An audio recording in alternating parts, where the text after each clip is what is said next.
This is episode 2 of the Martian Chronicles story, The Silent Towns.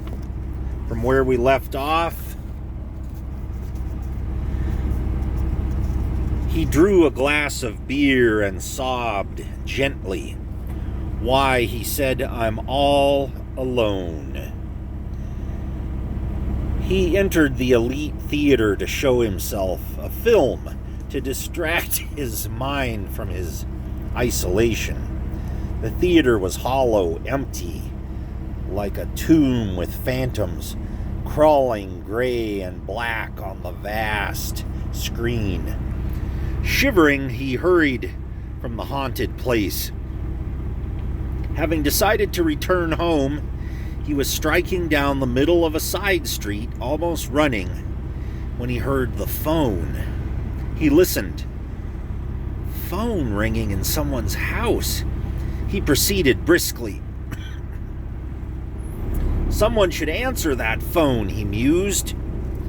He sat on a curb to pick a rock from his shoe idly.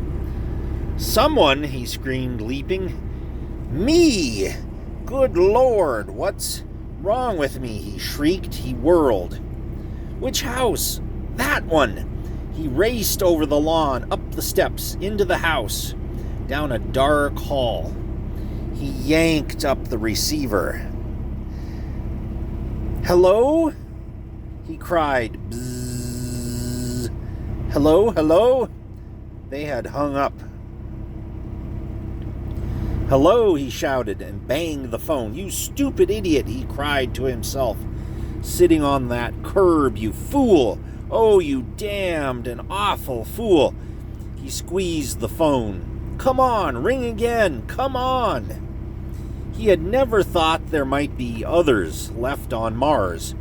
In the entire week, he had seen no one. He had figured that all the other towns were as empty as this one. Now, staring at this terrible little black phone, he trembled. Interlocking dial systems connected all the other Martian towns.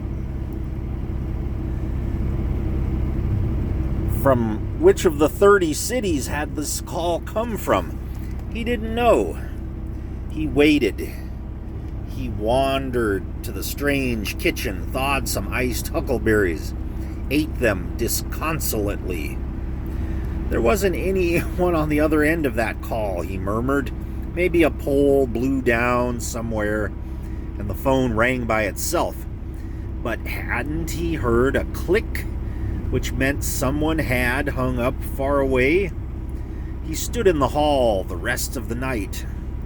Not because of the phone, he told himself. I just haven't anything else to do.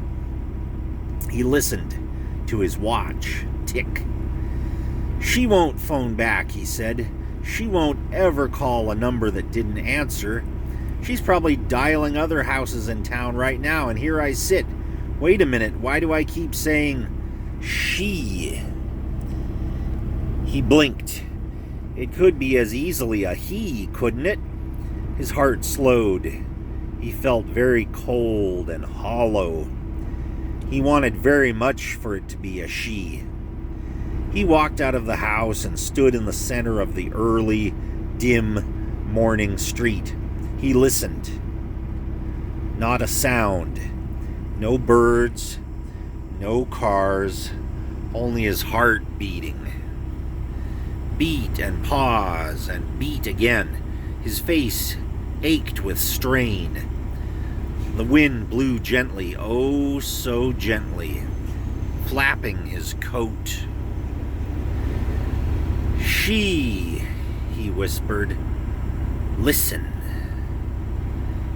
He swayed in a slow circle, turning his head from one silent house to the other.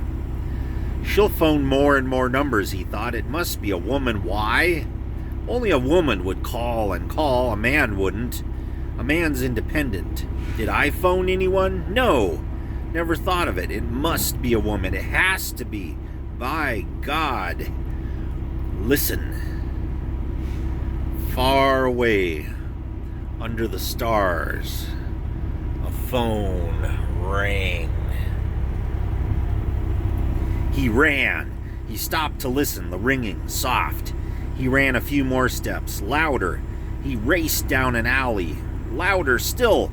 He passed 6 houses, 6 more, much louder. He chose a house and its door was locked. The phone rang inside. Damn you! He jerked the doorknob. The phone screamed. He heaved a porch chair through the parlor window, leaped in after it. Before he even touched the phone, it was silent. He stalked through the house then and broke mirrors, tore down drapes, and kicked in the kitchen stove.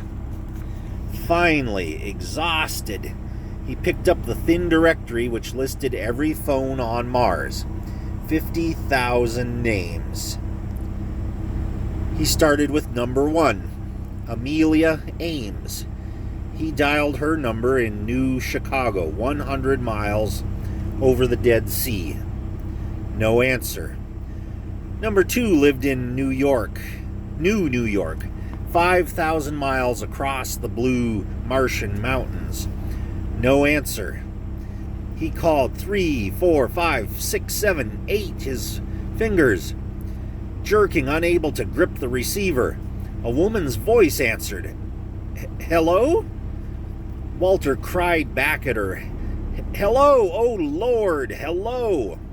This is a recording, recited the woman's voice. Miss Helen Arushaman is not home. Will you leave a message on the wire spool so that she may call you when she returns? Hello, this is a recording. Miss Arushaman is not home. Will you leave a message? He hung up. He sat with his mouth twitching. On second thought, he redialed the number. When Miss Arushaman comes home, he said, tell her to go to hell.